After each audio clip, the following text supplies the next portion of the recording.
Bafowethu awizwele nangungezwe Mchunu ke ekhuluma ngealbum kaKhuzani Mfoka Mpungose. Ukhuluma ngayo ke okokuqala nqa nanto udaba angifisi ukuthi uzwe ngami kodwa ngifuna uyilalele le nkulumo ke ungakhohlwa ukusubscribe ke uphinde ulike lama video ke engikwenzela wona. Umgodi ukhiphi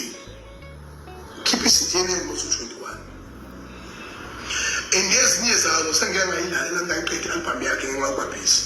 zimnandi uNkulunkulu wami ngihlabise ukuhlanya zimnandi uculela ingane yabantu kodwa uma uthi uzuma in emhlabeni siwona njengamanje undodana ngendlela acule ngayo uyakubuka ukuthi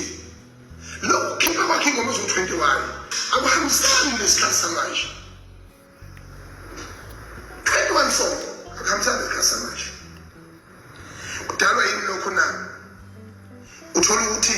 kungenzeka ukuthi kunengcindezi eqhamuka lapha emaguleni enkampanini ezizitolo zomculo eziyelene na evimini kunecala elikhona kufanele ajezelele lona akhiphe lezi ngoma ukuze athi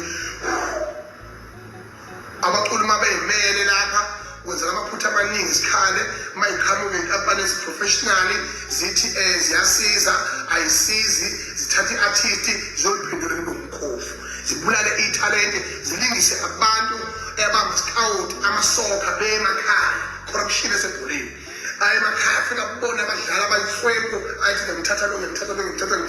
abafaka kwi-agent athi uyafika umfana laphana kuthiwe ngene eground kuthiwe onethalente bese fike kuqhamuka umfana bemhlabele endlebeni bethi lalela usandownzela yonke lento yenzayo yenziwe ulandela umthetho ngendlela udlale ngendlela funa udlale ngayo thuka ingane ingabusakwazi ukudlala ngendlela